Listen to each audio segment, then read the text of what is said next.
Matric میں میرے بہت اچھے نمبر آئے تو میں نے ضد کر کے کالج میں ایڈمیشن لے لیا۔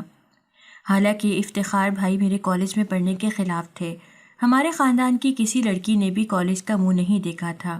سبھی پرائمری یا میٹرک کر کے گھر بیٹھ جاتی تھیں، کیونکہ ہمارے ہاں مردوں کی یہ سوچ تھی کہ زیادہ تعلیم لڑکی کو بگاڑ دیتی ہے، اس لیے کالج اور یونیورسٹی کا نام لینا ممنوع تھا۔ میری کئی کزنس بیچاری آگے پڑھنے کی حسرت لیے گھر بیٹھی رہ گئی تھیں۔ خاندان کی باقی لڑکیوں کی نسبت میری قسمت کچھ اچھی تھی، کیونکہ 3 بھائیوں کی اکلوتی بہن ہونے کی وجہ سے لاڈلی تھی۔ سب سے بڑے افتخار بھائی تو کچھ حد تک سخت مزاج تھے، مگر باقی 2 بھائیوں اور ابا کی میں چہیتی تھی۔ مجھے ناولز پڑھنے کا چسکا تھا، جس کی وجہ سے یونی کی لائف میرے لیے ڈریم لائف تھی۔ میں نے دل میں ارادہ کر رکھا تھا کہ خاندان کی باقی لڑکیوں کی طرح میٹرک کے بعد ہرگز گھر نہیں بیٹھوں گی، آگے تعلیم کے لیے کالج اور پھر یونیورسٹی ضرور جا کر رہوں گی، چاہے کچھ بھی ہو جائے۔ میں اپنے ارادوں کی پکی تھی، اس لیے جب کالج میں ایڈمیشن کا وقت آیا تو افتخار بھائی کی مخالفت کے باوجود ابا سے اپنی بات منوا کر ہی دم لیا۔ اس سلسلے میں دونوں بھائیوں نے بھی میرا ساتھ دیا۔ جب خاندان والوں کو پتہ چلا تو سب نے بہت باتیں بنائیں، مگر میں نے اپنے کان بند کر لیے۔ مجھے کسی کی باتوں سے کوئی غرض نہیں تھی، صرف اور صرف اپنا خواب پورا کرنا تھا۔ خیر میں کالج آنے جانے لگی، جو کہ میرے گھر سے 3-4 کلومیٹر دور تھا۔ شروع میں مجھے کوئی نہ کوئی بھائی چھوڑنے اور لینے جایا کرتا تھا۔ ہمارے محلے کی کئی لڑکیاں ایسی تھیں جو پیدل آتی جاتی تھیں۔ جب بھائیوں اور ابا کو اپنے کام میں سے وقت نکال کر مجھے لانے پہنچانے کی ڈیوٹی سر انجام دینا پڑتی تو ان کو مشکل ہوتی تھی۔ اس لیے ایک دن ابا نے مجھے محلے کی لڑکیوں کے ساتھ پیدل آنے جانے کی اجازت دے دی۔ میری خوشی کا کوئی ٹھکانہ نہیں تھا، کیونکہ پیدل آنے جانے میں بہت مزہ آتا تھا۔ ہم 3 لڑکیاں اکٹھی جاتی تھیں، میں، صفیہ اور صغریٰ۔ سارا راستہ باتوں میں کٹ جاتا تھا۔ صفیہ اور میں فرسٹ ایئر میں تھیں، جبکہ صغریٰ 3rd ایئر کی اسٹوڈنٹ تھی۔ ایک دن صغریٰ چھٹی پر تھی، میں اور صفیہ معمول کے مطابق کالج سے واپس آ رہی تھیں کہ راستے میں ہمیں محسوس ہوا جیسے کوئی ہمارا پیچھا کر رہا ہو۔ ہم نے مڑ کر دیکھا تو ایک لڑکا تھا۔ ہم دونوں ہی ڈرپوک تھیں، لہٰذا فوراً ہی تیز تیز قدموں سے آگے چلنے لگیں۔ اپنے محلے کے قریب پہنچ کر ہم نے پیچھے دیکھا تو وہ غائب تھا۔ دوسرے دن کالج سے واپسی پر وہ پھر ہمارے پیچھے تھا۔ میں نے اور صغریٰ نے کل کی طرح سپیڈ لگائی اور اپنے محلے کے قریب جا کر دم لیا۔ پہلے دن کی طرح ہمارے محلے کے قریب آتے ہی وہ بوتل کے جن کی طرح غائب ہو چکا تھا۔ پھر روز ایسا ہونے لگا۔ وہ بس خاموشی سے ہمیں فالو کرتا، نہ اس نے کبھی ہمیں روک کر بات کرنے کی کوشش کی، نہ میری اور صغریٰ کی کبھی ہمت پڑی کہ اس سے پوچھیں بھائی کیا مسئلہ ہے۔ ایک دن صغریٰ نے چھٹی کر لی۔ میرا اس دن پریکٹیکل تھا۔ ہم دونوں کی کلاس تو ایک تھی، مگر مضمون الگ الگ تھے۔ صبح تو ابا مجھے چھوڑنے آئے تھے، مگر واپسی کے لیے کہا کسی لڑکی کے ساتھ آ جانا، مگر خدا کا کرنا ایسا ہوا اس دن واپسی پر پیدل جانے والی لڑکیوں میں کوئی بھی ہمارے محلے کی نہیں تھی، اس لیے مجھے اکیلے آنا پڑا۔ میرا دل خوف سے دھڑک رہا تھا۔ اگر وہ لڑکا آج پھر پیچھے ہوا اور اکیلا دیکھ کر مجھے کچھ کہنے کی کوشش کی تو، کیونکہ صغریٰ بار بار یہی کہتی تھی کہ نازی تم مانو یا نہ مانو وہ تمہارے لیے ہی آتا ہے، کیونکہ ہم تینوں میں تم ہی خوبصورت ہو۔ میں دل میں اس کی بات سے اتفاق کرنے کے باوجود منہ سے تسلیم کرنے کو تیار نہ تھی۔ میں تیز تیز چلتے ہوئے دل میں درود پاک کا ویٹ کر رہی تھی کہ اچانک ایک بائک میرے قریب آہستہ رفتار سے چلنے لگی۔ میں نے نظر اٹھا کر دیکھا تو دل دھک سے رہ گیا۔ وہی لڑکا تھا۔ گرمیوں کے دن تھے، ہمارے کالج کی چھٹی اسکولز کی چھٹی کے بہت بعد میں ہوتی تھی، اس لیے سڑک پر آمد و رفت نہ ہونے کے برابر تھی۔ میرا دل اس خوف سے زور زور سے دھڑک رہا تھا کہ کہیں وہ مجھ سے مخاطب ہونے کی کوئی بدتمیزی کرنے کی کوشش نہ کرے۔ میں اکیلی لڑکی تھی۔ صغریٰ پر مجھے بے تحاشا غصہ آ رہا تھا، جو بنا بتائے چھٹی کر لی، ورنہ میں رات ہی بھائی سے کہہ دیتی وہ اپنے آفس سے لینے آ جاتا۔ صبح جب صغریٰ نے چھٹی کا بتایا تھا تب تک وہ جا چکا تھا۔ میں صغریٰ کو دل ہی دل میں گالیاں دے رہی تھی کہ اچانک اس لڑکے کی گھمبیر آواز میرے کانوں میں پڑی۔ مجھے آپ سے ضروری بات کرنی ہے، پلیز 2 منٹ کے لیے میری بات سن لے۔ میں جو سدا کی ڈرپوک تھی، باپ بھائیوں کے علاوہ کسی انجان سے تو دور خاندان کے بھی مردوں سے کبھی نہیں بولی تھی، اس اجنبی لڑکی کے مخاطب کرنے پر ہی ڈر گئی۔ وہ بائک کی رفتار میری ہی رفتار کے برابر کیے چل رہا تھا۔ میں نے کنکھیوں سے ادھر ادھر دیکھا، اکا دکا گاڑیاں گزر رہی تھیں، کوئی بائک سوار یا پیدل چلتا انسان نظر نہ آیا جس سے میں مدد مانگ لیتی۔ دیکھو مجھے تم سے کوئی بات نہیں کرنی، جاؤ یہاں سے، اور آئندہ میرے راستے میں مت آنا ورنہ میں اپنے گھر والوں کو بتا دوں گی۔ اپنے خوف پر بمشکل قابو پانے کی کوشش کرتے ہوئے میں نے اسے کہا، مگر وہ ڈھیٹ بنا ساتھ ساتھ چلتا رہا اور بولتا رہا۔ مجھے غلط لڑکا نہ سمجھو، میں تمہاری بہت عزت کرتا ہوں نازیہ۔ اس کے منہ سے اپنا نام سن کر میں دنگ رہ گئی۔ تم میرا نام کیسے جانتے ہو؟ میں نے اس سے پوچھا تو مسکرا کر اس نے کہا، صرف نام تو کیا، میں تمہارے بارے میں سب جانتا ہوں، تمہارا گھر، تمہاری فیملی، اور یہ کہ تمہارے خاندان میں لڑکیوں کے آگے پڑھنے کا رواج نہیں، مگر تمہیں تعلیم کا بہت شوق ہے، اسی لیے لڑ جھگڑ کر تم نے بالآخر کالج میں ایڈمیشن لے لیا، حالانکہ تمہارے افتخار بھائی نے بہت مخالفت کی تھی۔ میں اتنی سخت حیران ہوئی کہ نقاب کے اندر سے میرا منہ کھلے کا کھلا رہ گیا۔ وہ لڑکا پردے میں بھی میرے تاثرات بھانپ گیا تھا۔ کہنے لگا، دیکھو نازی، مجھے تم سے کہیں مل کر بات کرنی ہے، بس میرا کوئی غلط ارادہ نہیں، میں ایک شریف لڑکا ہوں، اور اپنے گھر والوں کو بتانے کی دھمکی نہ دینا، تمہیں اچھی طرح پتا ہوگا ان کو بتانے کی صورت میں تمہارا نقصان اپنا ہی ہوگا، کالج سے اٹھا لیں گے وہ تمہیں۔ اس کی بات واقعی درست تھی، لیکن میں یہ سوچ رہی تھی کہ آخر وہ مجھ سے ملنا کیوں چاہتا ہے۔ یہی بات جب میں نے اس سے کہی تو کہنے لگا، سڑک پر کھڑے کھڑے بات نہیں ہو سکتی، تم مجھے جگہ بتاؤ اور وقت بتاؤ، میں آ جاؤں گا۔ میں پریشان ہو گئی، وہ ہر صورت میں ملنے پر بضد تھا، میں کیوں کسی انجان لڑکے سے ملتی؟ اس لیے میں نے ہمت کر کے صاف انکار کر دیا کہ میرا پیچھا چھوڑ دو، میں نہیں مل سکتی۔ تو آگے سے کہنے لگا، ٹھیک ہے، پھر میں بھی روز ایسے ہی پیچھے آؤں گا۔ مجھے شدید غصہ آیا، من کر رہا تھا جوتی اتار کر اس کمینے کی پٹائی شروع کر دوں یا شور مچا کر لوگوں کو متوجہ کروں جس طرح ڈراموں اور فلموں میں لڑکیاں کرتی ہیں، لیکن میری ازلی بزدلی آڑے آ گئی۔ وہ میرے پیچھے گھر تک آیا اور میں دعا مانگتی رہی کہ ابا یا میرا کوئی بھائی نہ دیکھ لے۔ گھر آ کر میں اپنے کمرے میں چھپ کر روتی رہی، پھر خیال آیا سغرا کو جا کر بتا آتی ہوں، وہی کوئی حل نکالے، مگر وہ اپنی خالہ کے گھر گئی ہوئی تھی اور پتہ بھی نہیں تھا کہ کب واپس آتی ہے۔ دوسرے دن پھر پریکٹیکل تھا اور مجھے جانا پڑا، مگر واپسی کے لیے میں عزیر بھائی کو کہہ گئی تھی کہ مجھے لینے آئے، لیکن خدا کا کرنا ایسا ہوا، چھٹی کے وقت جب میں گیٹ پر آئی تو وہ کہیں نظر نہ آیا۔ کالج آہستہ آہستہ لڑکیوں سے خالی ہوتا گیا، میں اکیلی پریشان کھڑی عزیر بھائی کا انتظار کر رہی تھی۔ گیٹ پر بیٹھے بڑی بڑی مونچھوں والے چوکیدار سے مجھے خوف محسوس ہو رہا تھا۔ یوں بھی اسکول میں کئی ایسے واقعات ہو چکے تھے جس میں اسکول کالج کی لڑکیاں چوکیدار کے ہاتھوں زیادتی کا نشانہ بنی تھیں، اس لیے میں کالج سے نکل آئی۔ روڈ پر سپیڈ سے چلتے ہوئے میں کنکھیوں سے آس پاس کا جائزہ بھی لے رہی تھی، مگر وہ کہیں نظر نہیں آیا۔ شکر کا کلمہ پڑھتے ہوئے میں پوری رفتار سے چل رہی تھی کہ اچانک کہیں سے سائیکل سوار دو لڑکے میرے قریب آ کر آوازیں کسنے لگے۔ میری تو جان نکلنے لگی۔ ایک میرے دائیں طرف تھا اور دوسرا بائیں، اور وہ دونوں مجھے بیہودہ باتیں کہہ رہے تھے۔ میں درود پاک کا ورد کرتی غیبی مدد کی دعا مانگ رہی تھی کہ اچانک میں نے اسی لڑکے کو بائک پر سامنے سے آتے دیکھا۔ کہیں یہ اسی کے ساتھ تو نہیں، اس ڈر سے میرا مزید ہارٹ فیل ہو رہا تھا، مگر جب وہ قریب آ کر بائک سے اتر کر اس سائیکل سوار غنڈوں پر جھپٹا تو میں حیران رہ گئی۔ دونوں سائیکل سے گر چکے تھے اور وہ انہیں پیٹ رہا تھا۔ میں کانپتے ہوئے کھڑی دیکھ رہی تھی کہ ان کو پیٹتے پیٹتے اس نے مجھے وہاں سے جانے کا اشارہ کیا تو میں فوراً وہاں سے نکل گئی۔ اس دن پہلی بار گھر آنے کے بعد میں اس لڑکے کو برا بھلا نہیں کہہ رہی تھی، بلکہ اس کی احسان مند ہو رہی تھی۔ اس دن پہلی بار میں نے اس کی پرسنالٹی کے بارے میں سوچا۔ دکھنے میں برا نہیں تھا، اچھا خاصا پرکشش نکوش والا لڑکا تھا۔ میں رات سونے تک اسی کے بارے میں سوچتی رہی۔ دوسرے دن پریکٹیکل نہیں تھا تو میں کالج نہیں گئی، پڑھائی اور گھر کے کاموں میں وقت گزارا۔ شام کو میں چھت سے کپڑے اتارنے گئی تو اچانک میرے پیروں کے قریب پتھر میں لپٹا ایک کاغذ آ گرا۔ میں نے حیرانی سے کھول کر دیکھا تو لکھا تھا، آج کالج سے واپسی پر تمہیں نہ دیکھ کر میرا سکون چلا گیا۔ جب دیدار کی عادت ڈال دی ہے تو اب چھٹی کر کے اپنے دیوانے کو بے سکون تو نہ کیا کرو۔ تحریر پڑھ کر میں اچھل پڑی اور خوفزدہ نظروں سے چھت کے آس پاس دیکھنے لگی کہ کہاں سے پھینکا گیا تھا کاغذ، کیونکہ تحریر سے یہ تو پتہ چل گیا تھا کہ بھیجنے والا کون تھا، مگر میرے گھر کی چھت پر اس نے پھینکا کیسے یہ سمجھ نہیں آ رہی تھی۔ خیر کاغذ میں نے مٹھی میں دبایا اور نیچے بھاگ آئی۔ نہ جانے انسان تھا یا جن، کہیں بھی پہنچ جاتا تھا۔ دوسرے دن کوئی خاص کلاس نہ ہونے کے باوجود میں اس ڈر سے کالج چلی گئی کہ آج مجھے موجود نہ پا کر خط کے بجائے کہیں خود نہ آ جائے۔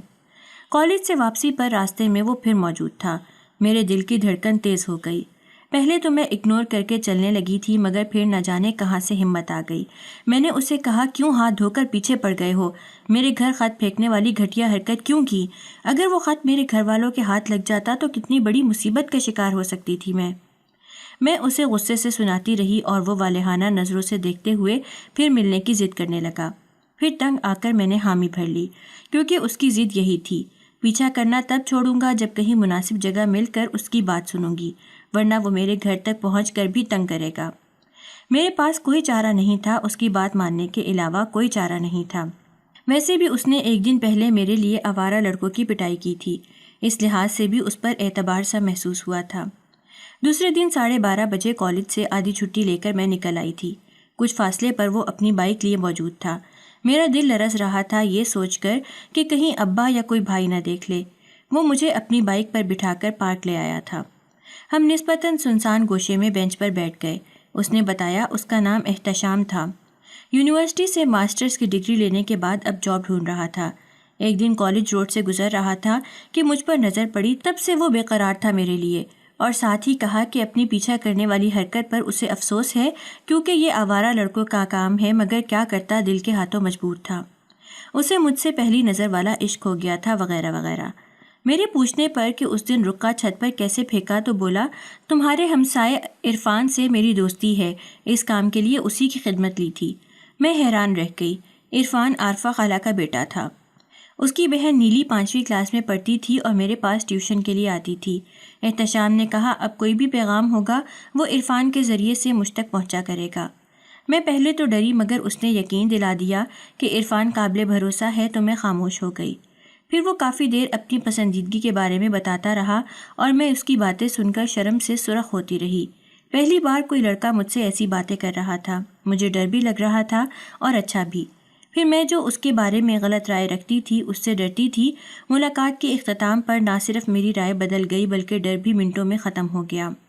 احتشام کی چکنی چپڑی باتوں نے میرے دل و دماغ میں گھر کر لیا اور میں بے قراری میں مبتلا ہو گئی۔ وہ پورا ہفتہ سغرا نہیں آئی اور پہلی مرتبہ مجھے اس کے نہ آنے کی خوشی ہوئی۔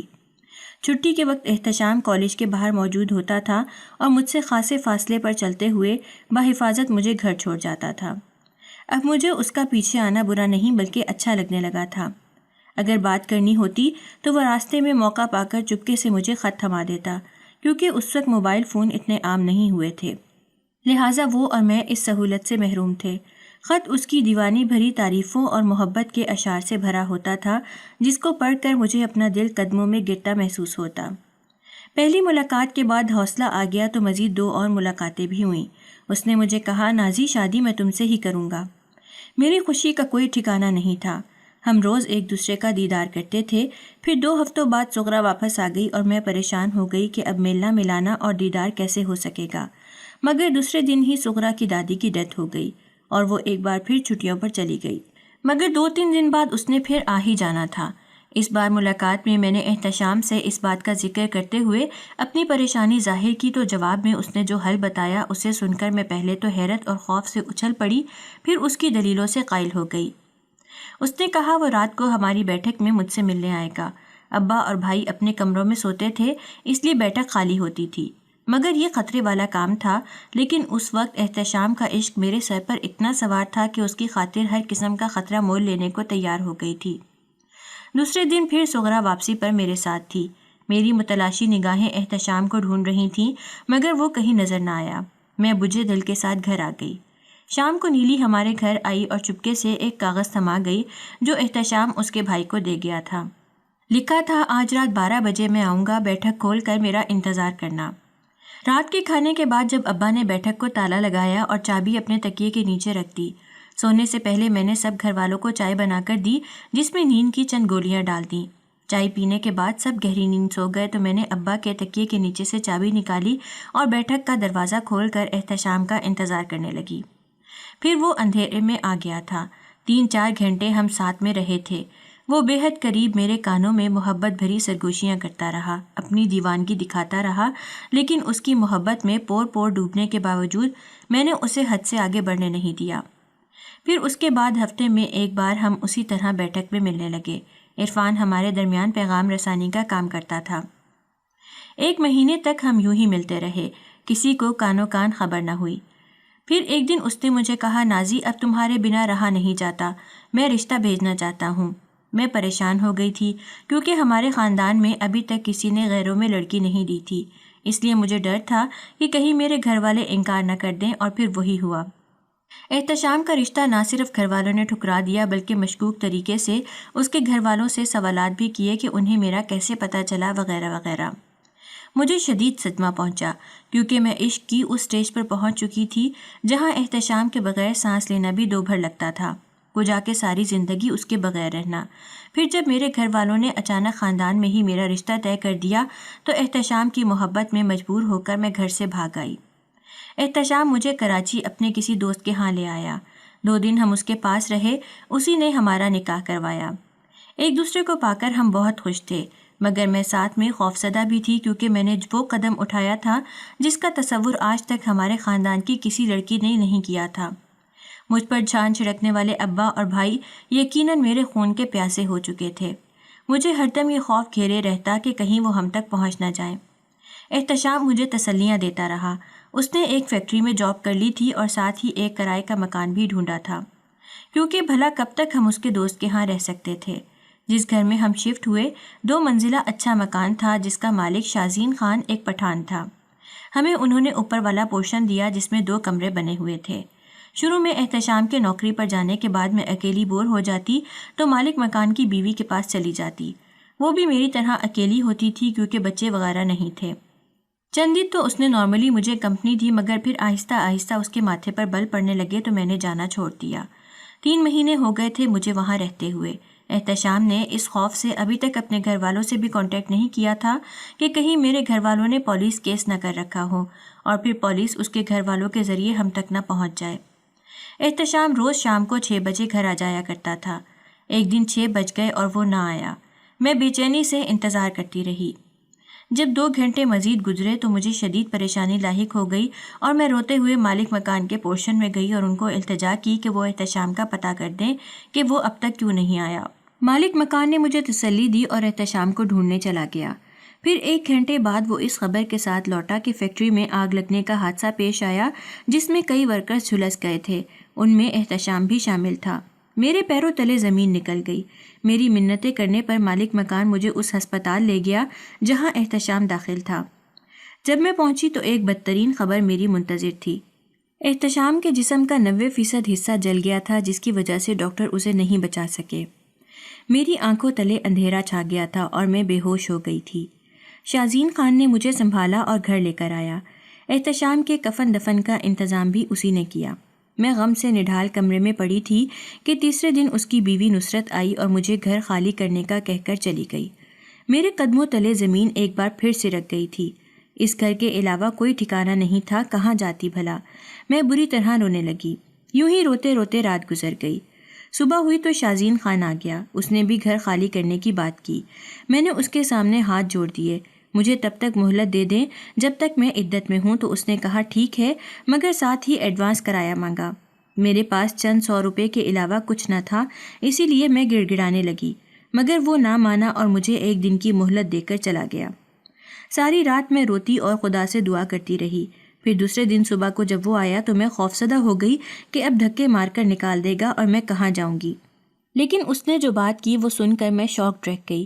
اس کا مطالبہ تھا میں اسی صورت یہاں رہ سکتی ہوں اگر اس سے نکاح کر لوں تو۔ میں سوچنے لگی اور کوئی راستہ بھی نہیں تھا، اسی لیے حامی بھر لی۔ پھر عدت تک میں آرام سے رہی۔ میرا کھانا وغیرہ بھی شازین کی بیوی نصرت دیتی رہی۔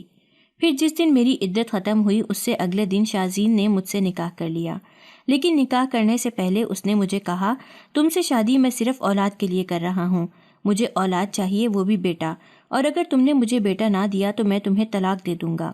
میں دنگ رہ گئی، لیکن کیا کر سکتی تھی، مجبور تھی۔ پہلی رات مجھ پر بہت بھاری گزری۔ شازین مجھ سے ایسے پیش آیا جیسے میں اس کی بیوی نہیں بلکہ کوٹھے کی طوائف ہوں۔ ساری رات میری روتے تڑپتے گزری۔ صبح ہوئی تو مجھے حکم دیا میں اس کے اور اس کی پہلی بیوی کے لیے ناشتہ بناؤں۔ پھر اس کے بعد میرے لیے ایک بے حد کٹھن زندگی کا آغاز ہو گیا۔ شازین کی پہلی بیوی نوکروں کی طرح مجھ سے کام لیتی، بات بات پر مجھے گھر سے بھاگی ہوئی آوارہ عورت کا خطاب دیتی، کسی کام میں ذرا سی غلطی پر نہ صرف خود مارتی بلکہ شازین کو بھی شکایت لگاتی۔ وہ تو مجھے روئی کی طرح دھنک کر رکھ دیتا تھا۔ میں بالکل نوکرانی بن کر رہ گئی تھی۔ میرے سامنے وہ اپنی پہلی بیوی سے پیار جتاتا، اس کے لیے شاپنگ کر کے لاتا، جبکہ میں پھٹے پرانے کپڑوں میں رہتی، وہ بھی اس کی بیوی کی اترن ہوتے۔ اس کا جب جی چاہتا مجھے اپنے بستر پر بلا لیتا۔ کبھی میں بیمار ہوتی اور التجا کرتی کہ آج چھوڑ دے تو بری طرح پیش آتا۔ 1 مہینہ گزرنے کے بعد جب کوئی خبر نہ دے سکی تو نصرت نے مجھے پیٹ ڈالا۔ میرے بالوں سے پکڑ کر گھسیٹتے ہوئے کہتی رہی، منحوس عورت، میں نے اپنے شوہر کا تم سے نکاح اسی لیے کروایا کہ تم ہمیں اولاد دو، مگر اب تک کوئی خبر نہیں مل سکی۔ کہیں تم کوئی دوائی تو نہیں لے رہی؟ شازین بھی اس کا ہمنوا تھا۔ دونوں کے ہاتھوں بری طرح پٹنے کے بعد میں ادموئی ہو گئی تھی اور مجھ پر پھر شاید قدرت کو بھی رحم آ گیا تھا۔ دوسرے دن مجھے الٹیاں آنے لگیں۔ شازین کی بیوی مجھے لیڈی ڈاکٹر کے پاس لے گئی۔ لیڈی ڈاکٹر نے جب میری پریگننسی کی تصدیق کی تو وہ دونوں میاں بیوی بہت خوش ہوئے۔ اس خبر کے ملتے ہی مجھے بھی سکھ کا سانس نصیب ہوا۔ اب پہلے کی طرح مجھ پر کام کا بوجھ بھی نہیں تھا۔ شازین نے ایک کام والی رکھ لی تھی۔ مجبوری میں انہیں نہ صرف مجھے ریسٹ دینا پڑا بلکہ اچھی خوراک بھی کھلانی پڑی۔ جیسے جیسے دن قریب آ رہے تھے وہ دونوں بے صبری سے بچے کے آنے کا انتظار کر رہے تھے، جبکہ میں اس خوف سے مری جا رہی تھی کہ کہیں بیٹی نہ ہو۔ پھر خدا نے میری سن لی اور مجھے اولاد نرینہ عطا کی۔ شازین اور نصرت بے تحاشا خوش ہوئے۔ اس نے بچے کو فوراً نصرت کی گود میں ڈال دیا۔ میں دیکھتی رہ گئی۔ میری گود میں بچہ صرف اس وقت ڈالا جاتا جب اسے فیڈ کروانا ہوتا، باقی سارا ٹائم نصرت اسے اپنے پاس رکھتی تھی۔ بچے کا نام روہیل بھی دونوں نے خود رکھا۔ کام والی کی چھٹی کر دی گئی اور میں ایک مرتبہ پھر اپنے نوکرانی والے عہدے پر فائز کر دی گئی۔ 4 مہینے بعد نصرت نے روہیل کو ڈبے والے دودھ پر لگا دیا اور مجھے مکمل طور پر روہیل سے دور کر دیا گیا۔ میں کبھی اسے گود میں لینے کی کوشش کرتی اور نصرت دیکھ لیتی تو اس کے عتاب کا نشانہ بن جاتی۔ اپنی آنکھوں کے سامنے اپنے بچے کو دیکھ کر ترستی رہتی۔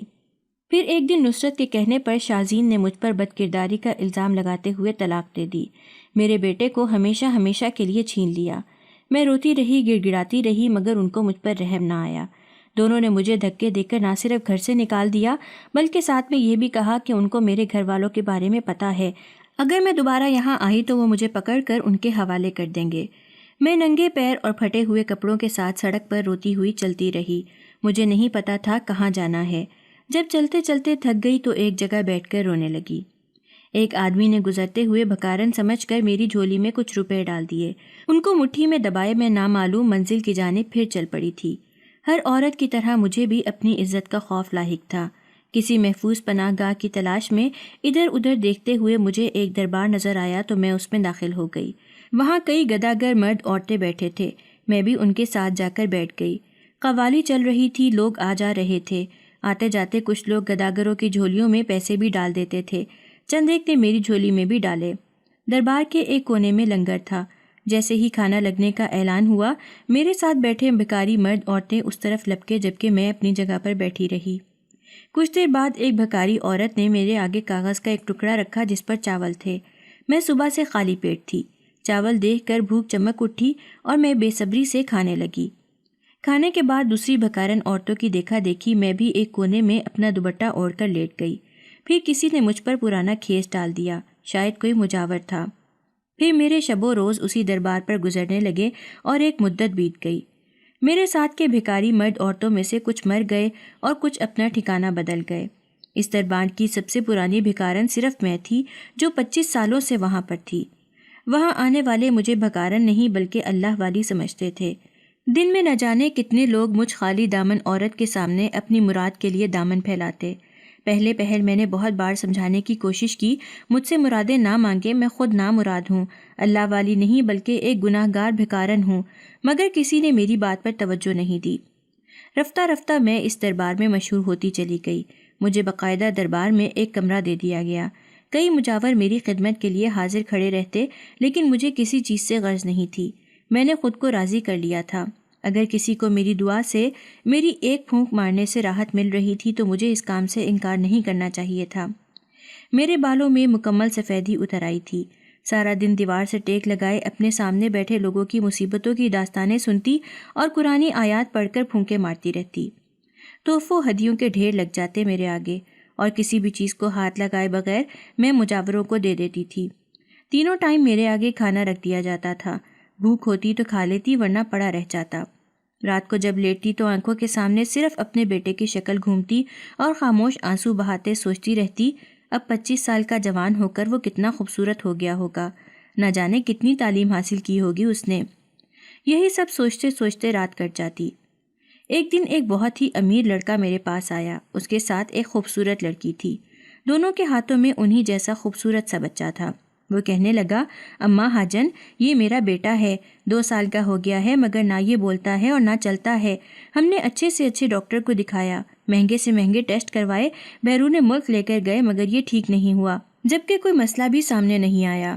کچھ پہلے میرے کسی جاننے والے نے مجھے آپ کے بارے میں بتایا کہ ایسے ہی مسئلے کا شکار کوئی بچہ آپ کے دم کرنے سے ٹھیک ہو گیا تھا۔ میں آپ کو منہ مانگی قیمت دوں گا اگر آپ میرے بچے کو ٹھیک کر دیں تو۔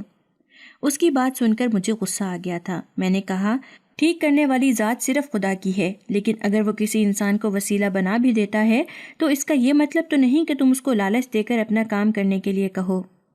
میری بات سن کر وہ شرمندہ ہو گیا اور معافی مانگنے لگا۔ اس کی بیوی بھی معذرت کرنے لگی۔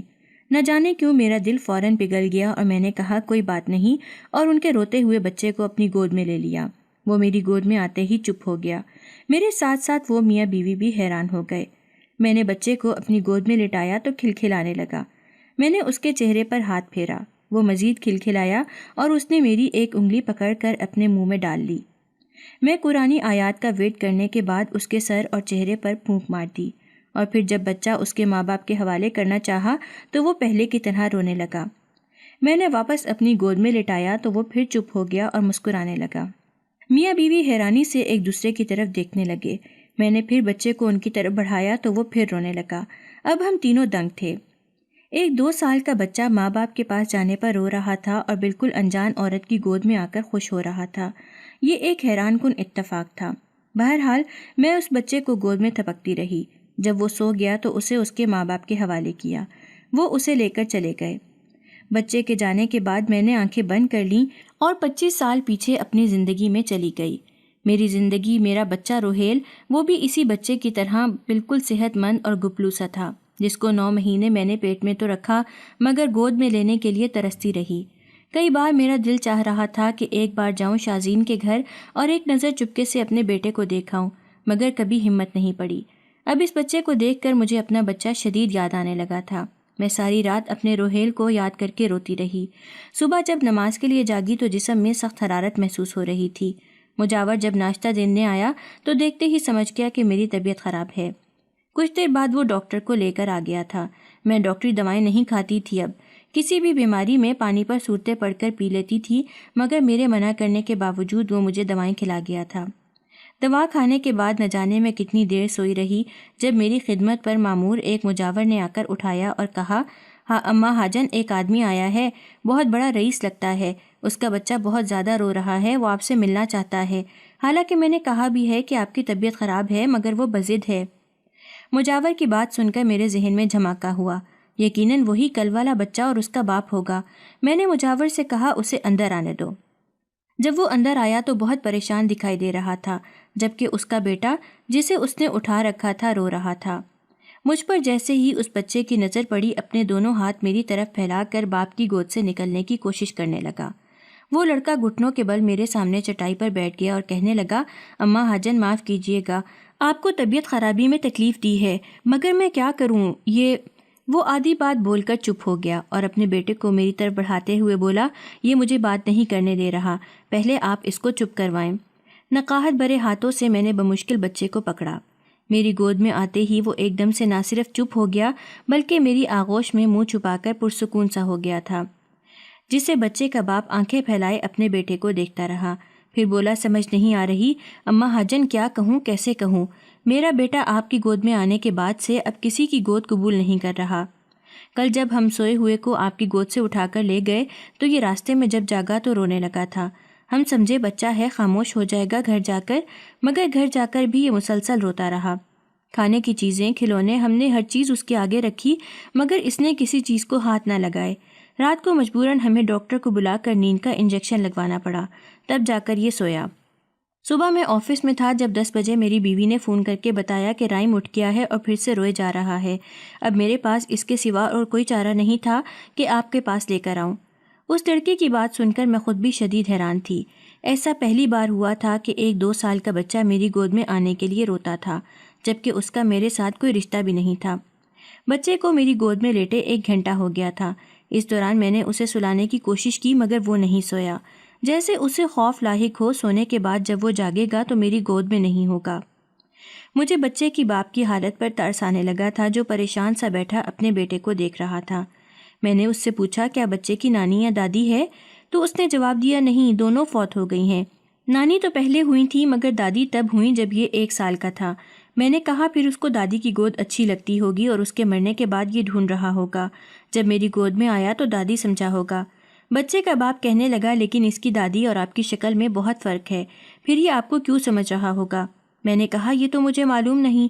اس نے ایک حسرت بھری نگاہ مجھ پر ڈالتے ہوئے کہا کاش آپ ہی اس کی دادی ہوتی، مجھے ایسا لگتا ہے آپ کے ساتھ رہتا تو چلتا بھی اور بولتا بھی۔ اس کی بات سن کر میری آنکھوں میں آنسو آ گئے۔ وہ بے چین سا ہو کر پوچھنے لگا آپ رو کیوں رہی ہیں؟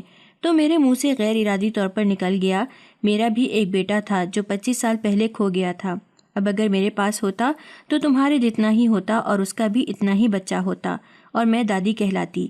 کہنے لگا آپ کا بیٹا کہاں گم ہوا تھا؟ مجھے جگہ بتائیں اور بیٹے کا نام میں ڈھونڈنے کی کوشش کروں گا۔ میں نے ٹالتے ہوئے کہا نہیں، کوئی فائدہ نہیں، وہ مجھے کبھی نہیں ملے گا، میں نے قسمت کے آگے ہار مان لی ہے۔ وہ مجھے قائل کرنے کی کوشش کرتا رہا مگر میرے انکار پر مایوس ہو کر بولا ٹھیک ہے، جیسے آپ کی مرضی۔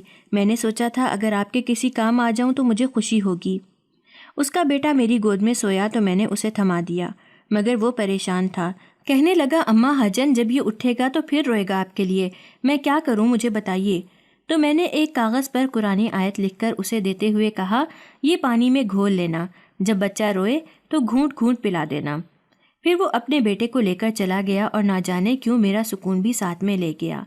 2 دن آرام سے گزرے، وہ نہیں آیا دوبارہ تو میں نے سمجھا شاید بچہ ٹھیک ہو گیا ہوگا، مگر تیسرے دن میں حیران رہ گئی جب وہ پاگلوں کی طرح بھاگتا ہوا میرے کمرے میں داخل ہوا اور میرے سامنے ہاتھ جوڑ کر کہنے لگا اماں حاجن میرے بیٹے کو بچا لو، وہ زندگی اور موت کی کشمکش میں ہاسپٹل میں ہے۔ رو رو کر اس کی حالت بگڑ گئی ہے، نہ وہ کچھ کھا رہا ہے اور نہ پی رہا ہے۔ ڈاکٹرز نے کہا ہے اگر اس کی ایسی حالت رہی تو اس کی جان بھی جا سکتی ہے۔ اس کی بات سن کر نہ جانے کیوں میرا دل تڑپ اٹھا اور میں جانے کس کشش کے زیر اثر اس کے ساتھ چلی گئی۔ وہ مجھے ہسپتال لے آیا تھا جہاں اس کا بیٹا نلیوں میں جکڑا مشینوں کے سہارے سانسیں لے رہا تھا۔ میرا کوئی رشتہ بھی نہیں تھا، پھر بھی اس بچے کو اس حالت میں دیکھ کر میری آنکھوں سے آنسو گرنے لگے۔ میں قریب جا کر اس کے سر پر ہاتھ پھیرتی رہی۔ کچھ دیر بعد ڈاکٹرز نے اسے چیک کیا تو خوشی کا اظہار کرتے ہوئے کہا بچے کے دل کی دھڑکن نارمل ہو چکی ہے، وہ خطرے سے باہر ہے۔ بچے کے ماں باپ کے چہرے پر رونق آ گئی، وہ مجھے ممنون نگاہوں سے دیکھنے لگے۔ پھر جب بچہ ہوش میں آیا تو انہوں نے اٹھا کر میری گود میں دیا۔ مجھے اپنے سامنے دیکھ کر ایک بار پھر وہ کھلکھلایا اور پرسکون ہو گیا۔ میں نے دودھ کا فیڈر اس کے منہ سے لگایا تو آرام سے پینے لگا۔ اس کے ماں باپ کے ساتھ ہاسپٹل کا عملہ بھی حیرت سے یہ منظر دیکھ رہا تھا۔ بچے کے ماں باپ کی التجا پر میں ان کے گھر آ گئی۔ بچہ میرے سوا کسی کے پاس جانے کے لیے راضی نہیں تھا۔ ان کے گھر مجھے عجیب سی اپنائیت کا احساس ہو رہا تھا۔ 25 سال بعد میں نے کسی کے گھر میں قدم رکھا تھا جس کے مکینوں اور در و دیواروں سے نہ جانے کیوں وابستگی سی محسوس ہو رہی تھی۔ مجھے وہاں رہتے ہوئے 1 مہینہ ہو گیا تھا۔ اس دوران دربار کے مجاور کئی بار مجھے لینے کے لیے آئے کیونکہ میری وجہ سے ان کی روزی روٹی چل رہی تھی۔ میں کچھ دنوں کا کہہ کر ٹالتی جا رہی تھی۔ بچے کے ماں باپ تو چاہتے تھے میں بالکل نہ جاؤں یہاں سے، مگر پتہ نہیں کیوں میرا اپنا دل بھی لگ سا گیا تھا۔ وہ بچہ رائم میرے ساتھ ہی سوتا اور کھاتا پیتا تھا۔ میری کوششوں سے جب اس نے پہلی بار چند لفظ اپنے منہ سے ادا کیے تو اس کے والدین خوشی سے رونے لگے۔ اس کے باپ نے میرا ہاتھ پکڑ کر چوم لیا۔ اماں حجن آپ کا احسان ہم کبھی نہیں بھولیں گے۔ وہ دونوں میری اتنی عزت کرتے تھے جیسے میں کوئی غیر نہیں بلکہ اس کی سگی ماں ہوں۔ ان کی تسلی کے لیے میں اکثر صورتیں پڑھ کر بچے پر پھونکتی رہتی تھی۔ پھر وہ آہستہ آہستہ چلنے لگا۔ میں نے اس کے ماں باپ کو اجازت دے دی تھی کہ وہ بچے کو مجھے دادی کہنا سکھا سکتے ہیں۔ جب وہ اپنی توتلی زبان میں دادی کہتا تو جانے کیوں میری روح تک سرشار ہو جاتی اور مجھے ایسا لگتا جیسے بچے کے ساتھ بہت ہی گہرا خون کا رشتہ ہو میرا۔ ایک دن میں رائم کو گود میں لیے کھانا کھلا رہی تھی کہ ایک شخص دروازے سے اندر آیا۔ میری نظر اس پر پڑی تو پلٹنا بھول گئی۔ پھٹی پھٹی نگاہوں سے میں اس کی طرف دیکھتی رہی، یہی حال اس کا بھی تھا۔ 25 سال بعد بھی ایک دوسرے کو دیکھ کر ہم نے پہچان لیا تھا، وہ شازین تھا، شازین خان۔ نہ جانے کیسے میرے کمزور ہاتھوں نے لپک کر اس کا گریبان پکڑا تھا۔ شازین خان، میرا بیٹا کہاں ہے؟ 25 سال تڑپی ہوں میں اس کے لیے، اب تو ملوا دو، اب تو رحم کرو مجھ پر۔ میں ایک بار پھر روتے ہوئے گڑ گڑا رہی تھی۔ وہ ساکت کڑا تھا۔ پھر 2 مضبوط ہاتھوں نے مجھے اس سے ہٹا کر اپنے بازوؤں میں لیا اور میرے سر پر بے تحاشا بوسے دینے لگا۔ میں نے پلٹ کر دیکھا تو حیران رہ گئی، وہ رائم کا باپ تھا۔ نہ جانے نام کیا تھا، مجھے کبھی پوچھنے کا خیال ہی نہیں آیا تھا۔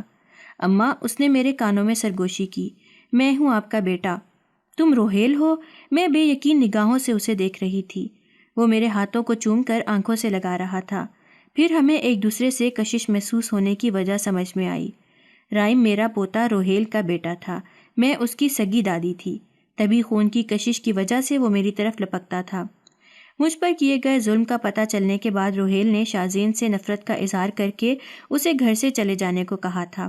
اگرچہ دونوں پہلے سے الگ الگ رہتے تھے، مگر شازین کبھی کبھار اس کے پاس آتا تھا، لیکن اس کی اصلیت جان کر روہیل نے قطع تعلق کر لیا۔ پھر میرے سمجھانے پر شازین کو معاف کر دیا، کیونکہ اللہ معاف کرنے والوں کو پسند کرتا ہے۔